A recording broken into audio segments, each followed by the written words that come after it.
nous amène, merci beaucoup, à la série de questions 3 qui est justement plus relative aux impacts. On va revenir, vous avez évoqué beaucoup de choses en termes de création de connaissances, évidemment, en termes de moyens d'action nouveaux mis en œuvre par les participants eux-mêmes, en termes de co-conception de solutions.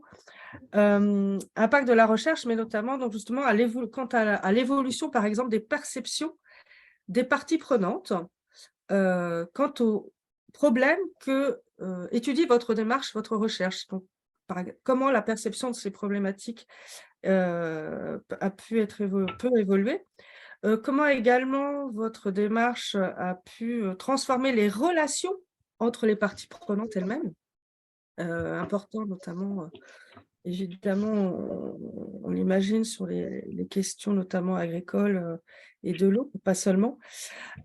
Troisièmement, transformation du rapport s'il y a eu lieu, alors peut-être Étienne, mais aussi Jean-François, avec, et d'ailleurs aussi pour l'eau, avec les agences de l'eau, avec les décideurs publics ou les acteurs publics. Voilà, donc c'est déjà cela. Et puis on pourrait rajouter un quatrième point d'interrogation, en tout cas de transformation, quant à l'interdisciplinarité. Voilà. Et la transformation du dialogue SHS, sciences de la Terre, notamment. Je vais vous proposer, allez, d'abord Jean-François, allez. Allez, let's go. Alors, sur deux aspects, sur la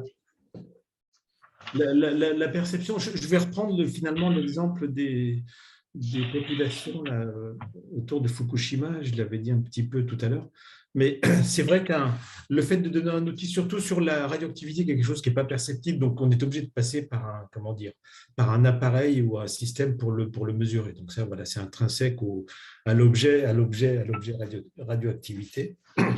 Par contre, ce que ça a permis notamment, c'est finalement à donner la possibilité d'évaluer le risque pour à chacun d'évaluer son façon et de le quantifier surtout son propre risque. Et en termes d'acceptabilité, alors c'est vrai que ça a donné des résultats qui sont assez significatifs. Donc il y en a certains effectivement mais qui ont, voilà, ça a permis d'objectiver. Mais alors, on a eu des réactions un peu inattendues. Certains étaient prêts à revenir dans des zones où les pouvoirs publics avaient mis de limites et à revenir dans des zones qui étaient au-dessus des limites autorisées, voilà, pour le Et donc, ça, c'est des résultats qui étaient un petit peu inattendus. C'est-à-dire que dès lors que les personnes avaient les moyens d'évaluer leurs propres risques, ils étaient prêts à aller quelque part au-delà de ce que fixait la communauté ou les instances, voilà, ou les instances décisionnaires. Ça, c'est le premier point. Le deuxième, alors attendez, le deuxième, c'est...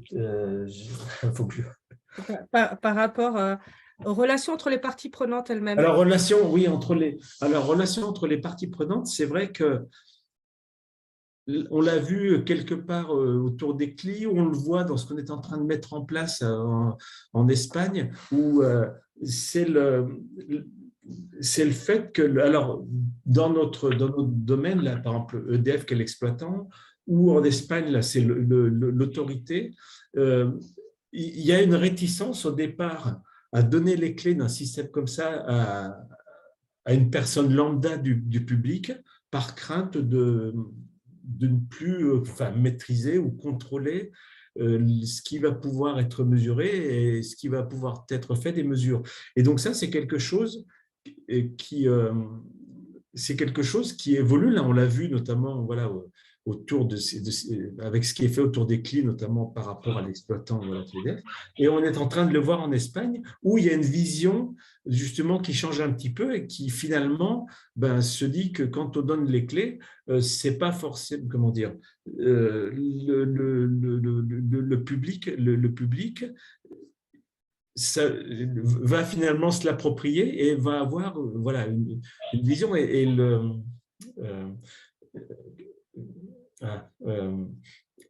et c'est pas forcément, ça va pas forcément donc à l'encontre. Au contraire, c'est même un support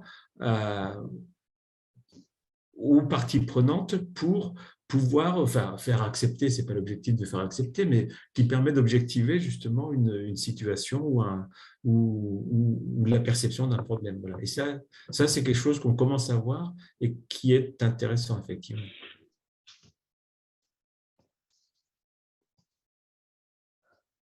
Merci Jean-François. Puis par rapport à ces communautés associées, c'est cette mise en dialogue, sachant que voilà, les RSN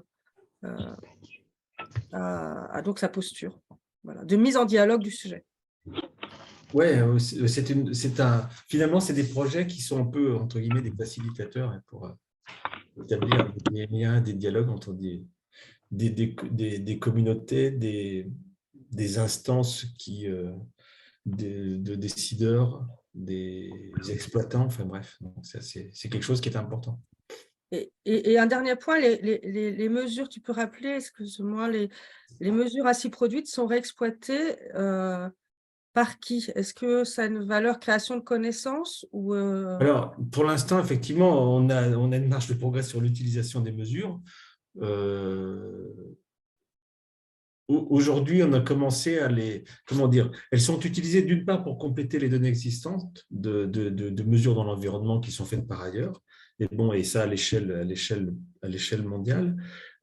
Et puis là où elles sont utilisées, il y a la fonction alerte. Alors pour l'instant, on n'a pas eu comment dire, de vraies alertes. On a des mesures anormales. On a un système d'alerte en interne dès lors qu'on dépasse un certain niveau. On va voir ce qu'il en est, voir si c'est une vraie fausse alerte. Et donc, du coup, ça, voilà, c'est une des utilisations, effectivement, de ces mesures. Voilà. Mais elle pourrait, et ça, je ne sais pas si c'est la même chose pour d'autres projets, mais l'utilisation après, parce qu'on commence à avoir finalement pas mal de données, et c'est vrai on a de la marge de progrès sur l'utilisation de ces données-là, dans la mesure, en plus, c'est de l'open data, donc n'importe qui peut les utiliser, mais c'est vrai qu'aujourd'hui, ça ne se bouscule pas, pour être franc ou portillon. D'accord. Merci beaucoup, Véronique et Laurent. Quant aux impacts en termes de recomposition des interactions, des postures entre parties prenantes, quant à la perception et aux perceptions même de ce problème, et vous avez évoqué notamment ce champ avec les agriculteurs. C'est un jeu de mots. Nous,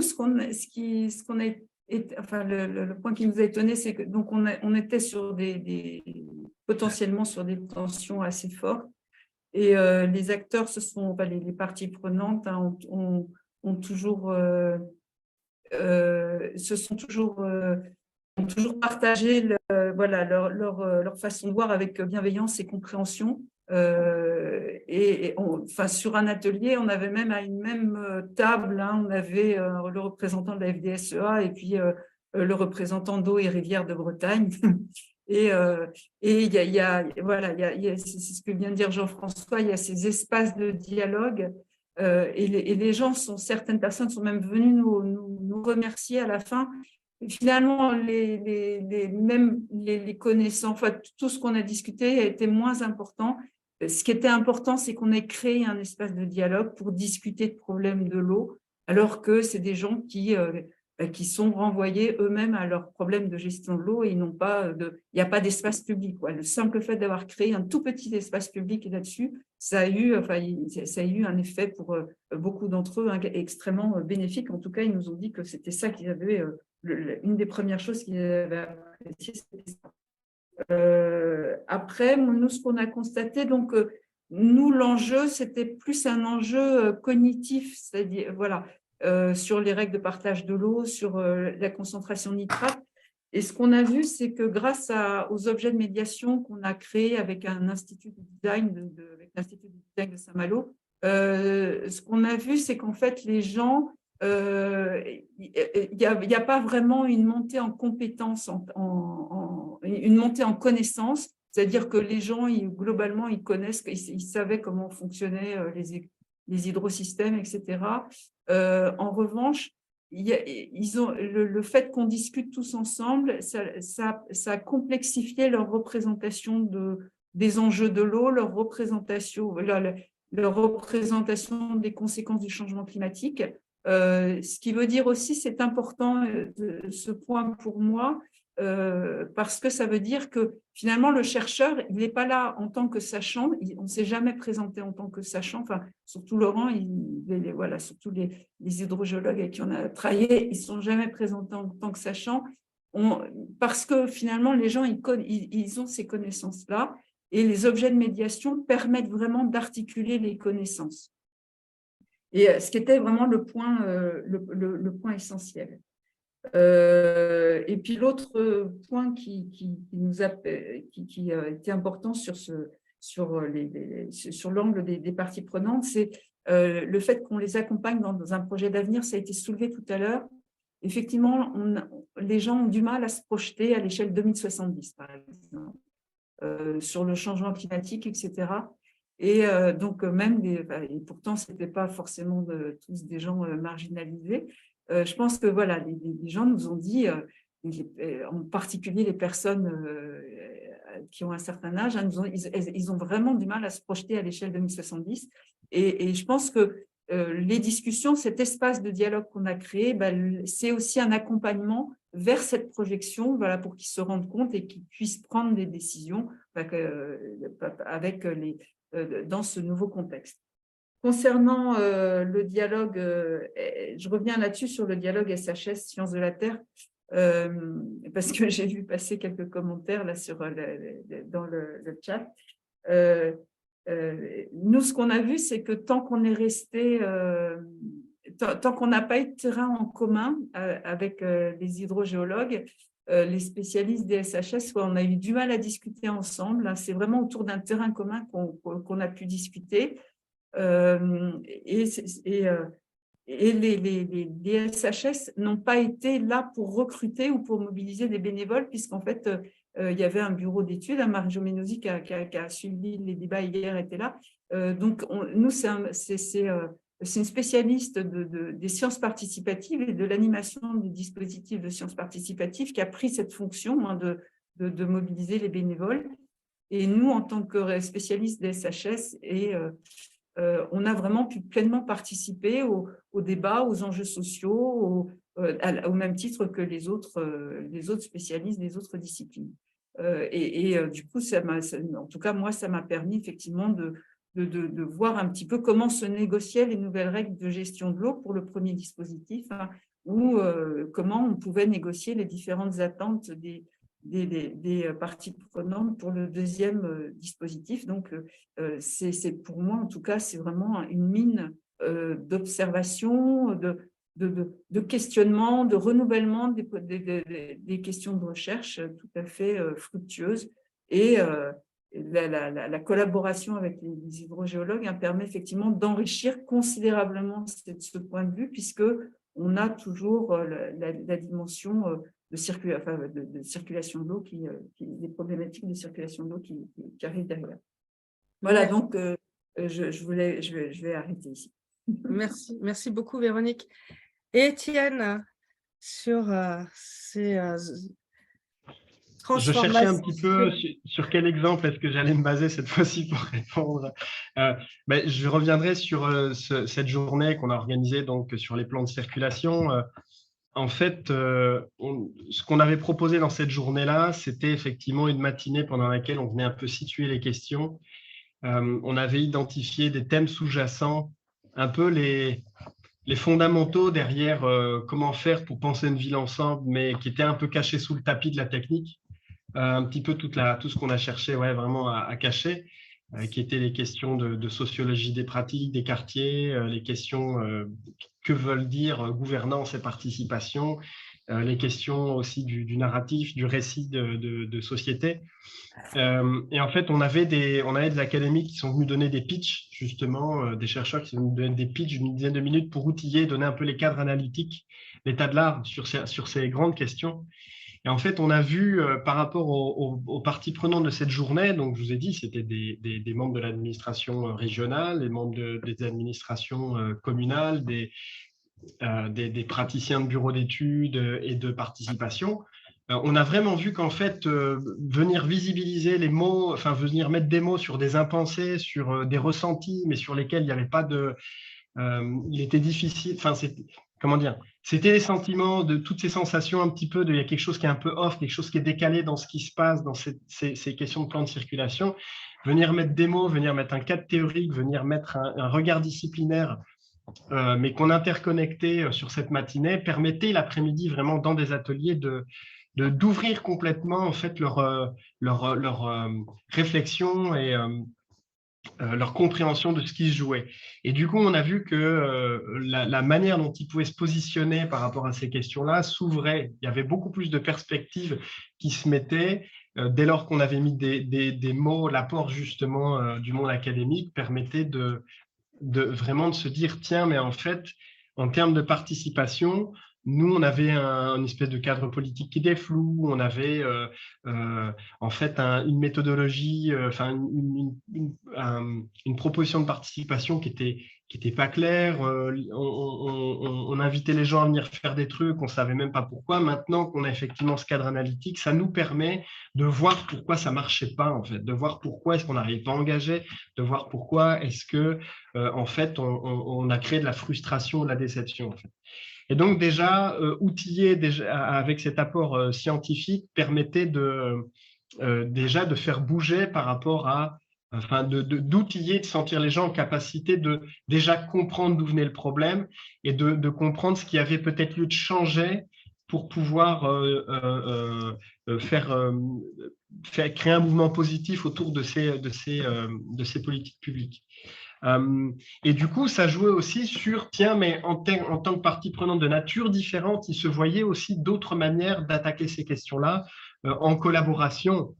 C'était un petit peu, ah, mais du coup, je comprends mieux ce que je dois t'attendre de la région, qu'est-ce que je peux lui demander de bouger dans son cadre d'action politique régionale pour que moi, commune, je puisse avoir un narratif plus clair, d'avoir des clés plus, enfin, d'avoir une trajectoire plus claire. Et du coup, les décideurs publics, clairement, ça leur permettait aussi de voir aussi ce qu'ils avaient créé comme attente, comme déception, ou en même temps comme impossibilité de mouvement, en utilisant des mots qui n'étaient pas les bons. Donc là, ici, l'approche, j'arrive sur le 4e morceau, l'interdisciplinarité ici, elle a vraiment permis de resituer, redonner des éléments cadres et du coup de faire... de donner beaucoup plus de capacité aux acteurs de terrain à recadrer les questions et à orienter sur quelles seraient les prochaines actions. Les prochaines actions ne seraient pas nécessairement on va changer les plans de circulation, ce serait plutôt en fait, on va revoir directement la méthodologie qu'on a proposée ou le cadre de participation qu'on a proposé parce qu'il y avait trop d'implicites que nous-mêmes ne connaissions pas, mais maintenant qu'on sait quelles sont les règles du jeu de manière générale, on peut les redéfinir plus clairement. Donc, ça leur donnait déjà les moyens d'agir. Merci beaucoup. L'interdisciplinarité s'éprouve en marchant, comme la rap. Anne, est-ce que vous voulez réagir et après on va prendre des remarques, questions sur ces questions de transformation à la fois de perception, de reconfiguration de relations de parties prenantes. Oui, alors bon, moi évidemment, j'ai pas d'exemple de projet précis, surtout ce que j'ai entendu et ce qu'on a entendu dans un séminaire qu'on a fait en lien avec les projets CO3 en fin d'année dernière, c'est que c'est différent selon les projets à chaque fois, que clairement, ça dépend aussi des capacités d'intermédiation et de l'intermédiation qui a pu se faire. Et surtout, moi, ce que j'ai pu entendre dans les échanges qu'il y a eu en décembre 2022 avec les acteurs des projets, c'est qu'il y a la question des parties prenantes, mais il y a aussi la question des chercheurs. Et donc, en fait, on voit qu'il y a une évolution dans la compréhension des enjeux par les parties prenantes, mais aussi par les chercheurs au regard des savoirs, je dirais, profanes et des savoir-faire un peu vernaculaires qu'ils avaient pu entendre et partager avec les parties prenantes. Donc, je crois que ces évolutions de positionnement, en fait, elles se font dans les deux sens, et c'est ça qui est vraiment intéressant. Et c'est aussi ce à quoi l'intermédiation permet de parvenir. Merci beaucoup. Donc, prendre les questions, il nous reste 5 minutes. Bertrand, est-ce que tu… Oui, Ok. oui, on peut déborder 5-10 minutes. On reprend à 11h30. Ok, très bien. Merci beaucoup aussi pour ces observations quant aux transformations des perceptions relatives aux actants non vivants. Et on a notamment une question qui est en rapport avec cette appréhension du risque que tu évoquais, Jean-François, et la transformation de l'appréhension du risque, rendre visible l'invisible, les tracts, la pollution de l'air ou autres, effectivement, ou celle de l'eau, ces questions-là.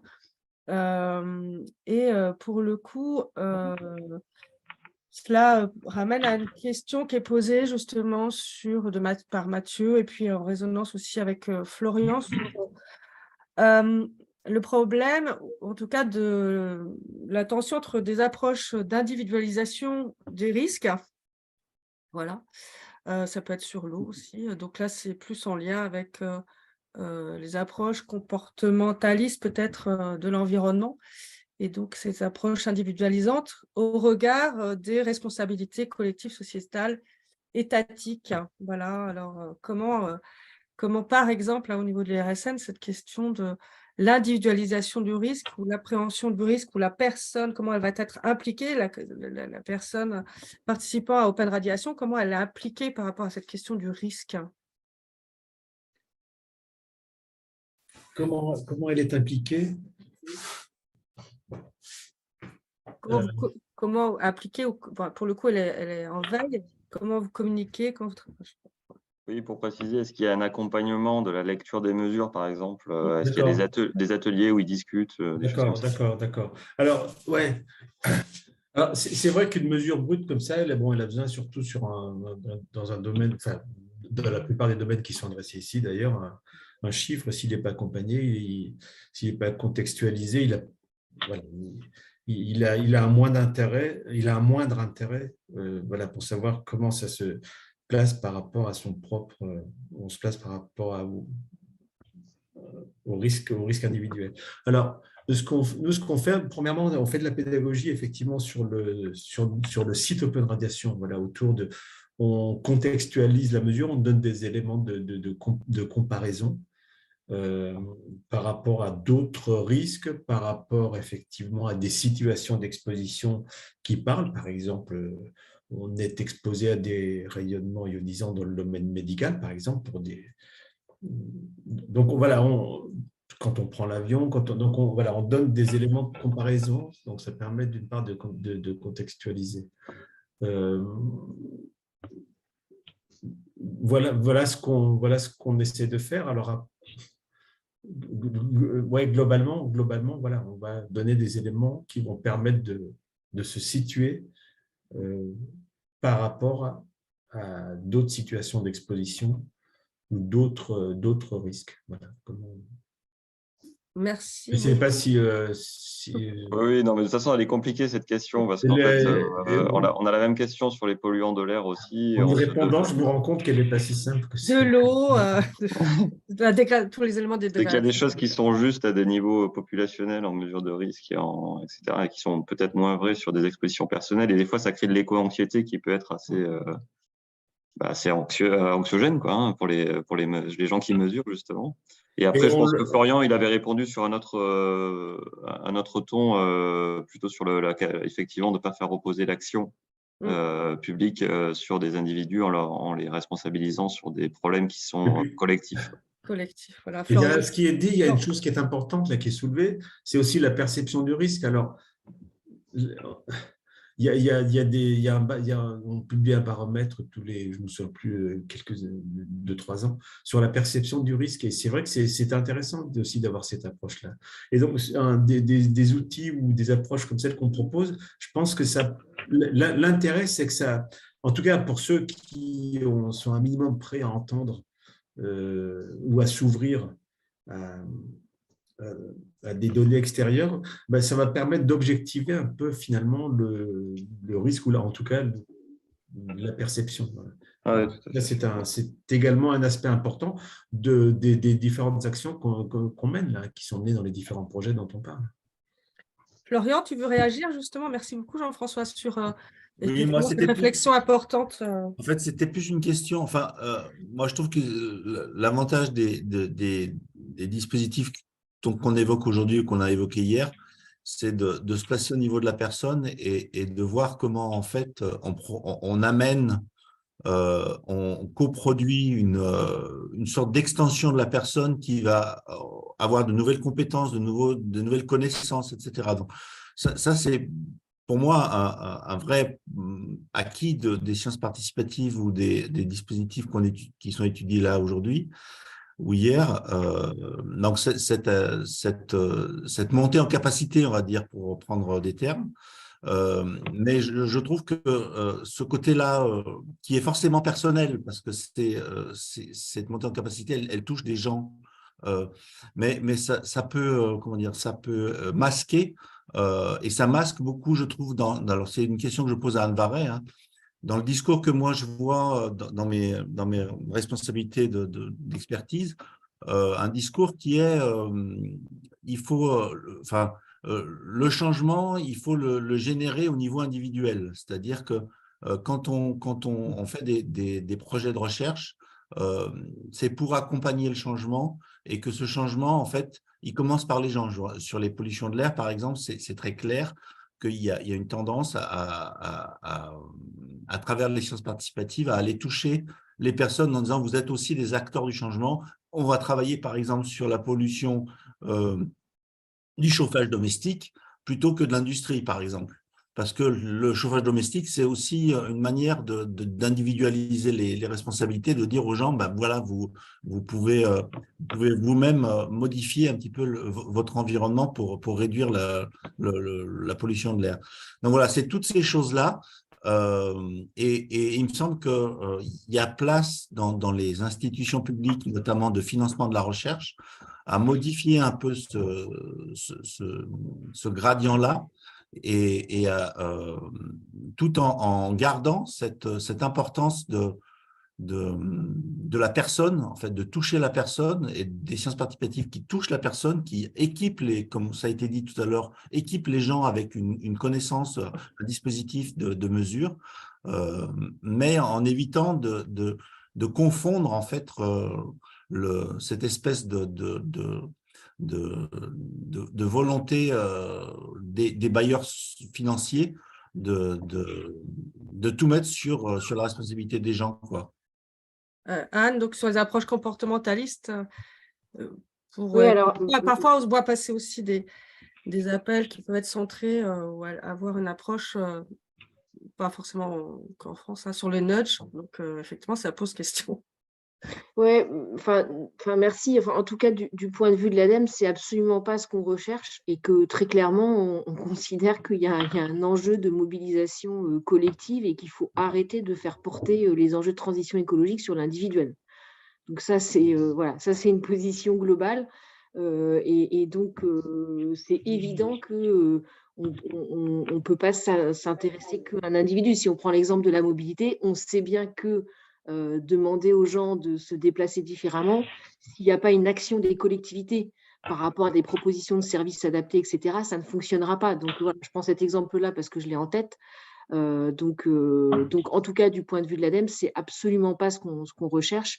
Et d'ailleurs, dans les projets qu'on a accompagnés dans CO3, on a peu de projets qui sont avec ce type de mesures par des personnes individuelles, et c'est pas du tout ce qu'on a recherché.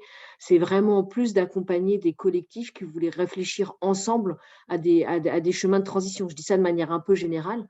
Et en tout cas, nous, clairement, c'est ça qu'on va rechercher. Et à terme, avec ce que j'ai évoqué, nos programmes d'action de recherche participative et le dispositif de relais locaux qu'on veut mettre en place, l'idée, c'est beaucoup plus d'aller chercher des collectifs de citoyens et des collectivités et de justement créer ce dialogue pour qu'on puisse avancer sur des chemins de transition en allant bien au-delà de l'individuel.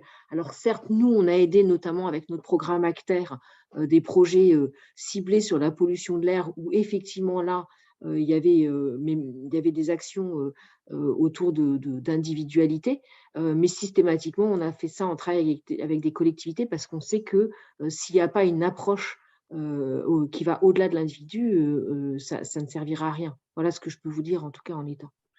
Merci beaucoup. Peut-être que c'est une position particulière de l'ADEME, mais enfin voilà. Non, merci, On a merci. publié là-dessus, très clairement, de dire que travailler à un niveau individuel, c'est pas une solution, voire c'est contre-productif en réalité. Merci. Merci. Étienne avait levé la main, je ne vous ai pas oublié, Étienne. Et Véronique ensuite. Mais voilà. Et après, on termine. je trouve que en fait, ce qui est intéressant, c'est le passage de l'individuel au collectif. Là, je reviens un peu à mon fonds de commerce initial, ou plutôt ma formation initiale, mais en fait, le découplage de l'individuel et du collectif, il est pas bon. Et de savoir, à mon avis, si c'est une responsabilité individuelle ou collective, il n'y a pas de réponse parce qu'elle est hybride, en fait, la responsabilité. Donc, on doit jouer sur les deux niveaux.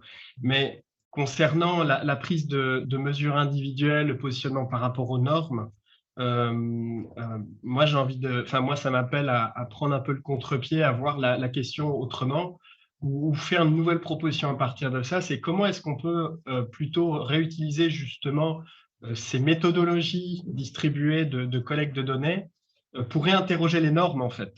Réinterroger les normes qui sont très, très souvent établies. C'est une méthodologie, elle est très souvent avérée quant à sa véracité et sa validité sur la transposition sur un terrain. Il y a plein de mesures qui sortent en fait de modèles mathématiques, qui sortent de mesures en labo, dont la transposabilité sur le terrain est plus que critiquable en fait, parce que la mesure, elle ne se transpose pas dans un milieu complexe avec une diversité de pratiques, d'environnements. La première qui me vient à l'esprit, c'est toutes les quelques normes qu'on a évoquées dans le contexte de la pandémie de Covid. C'était quoi? D'où sortait en fait cette mesure de la distanciation sociale?